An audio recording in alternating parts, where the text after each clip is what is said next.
How does COVID-19 affect the brain?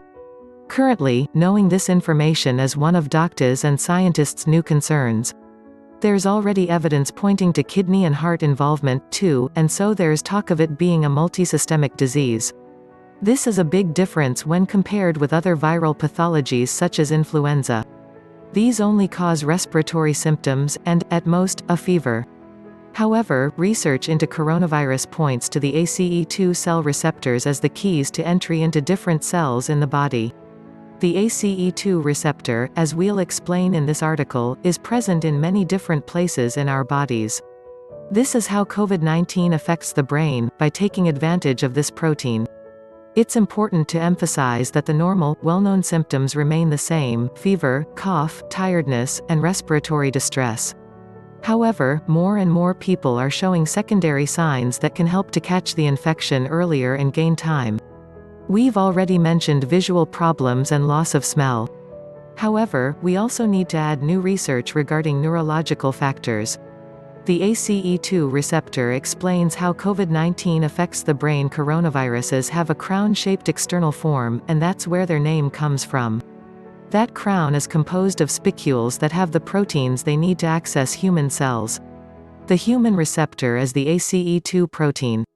The receptor exists in the human body to interact in a system called renin-angiotensin. This system of hormones and internal substances is actively involved in the regulation of blood pressure. Therefore, this involves even the kidneys. COVID-19 affects the brain because we also have ACE2 receptors in some of our neurons. Although there's no complete confirmation of neurotropism, or the affinity towards neurons by SARS-CoV-2, there are several well-founded suspicions. The relevance of the ACE2 receptor is key to understanding coronavirus mortality. Different studies revealed that people with hypertensive disorders are a group with a high incidence of mortality, and this would be explained by the influence of the renin-angiotensin system. Symptoms that reveal how COVID-19 affects the brain. The lack of smell was an early symptom of coronavirus that was pointed out by medical associations around the world.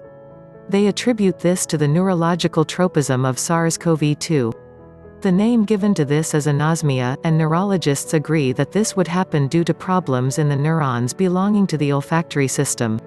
Cases of people infected with coronaviruses who have had myositis, muscle inflammation, Guillain-Barré syndrome, and meningitis have also been described.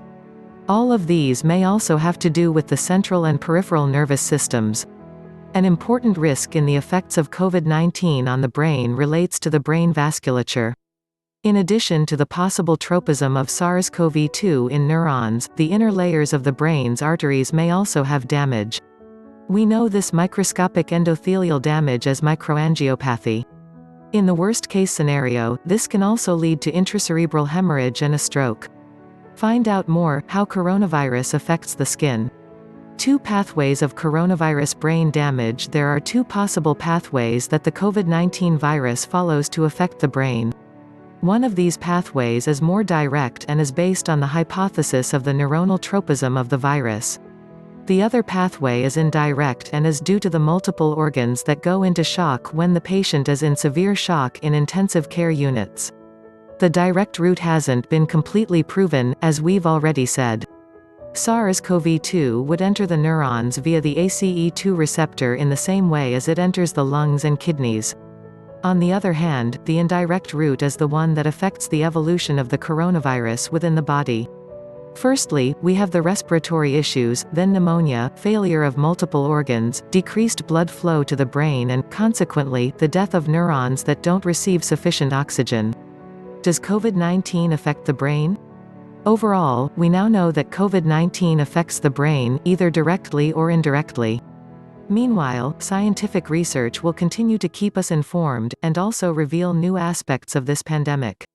This knowledge is vital for healthcare workers in intensive care units who can tailor their therapy based on the findings. Such valuable information improves patient survival, adding hope amidst the uncertainty of the global coronavirus outbreak.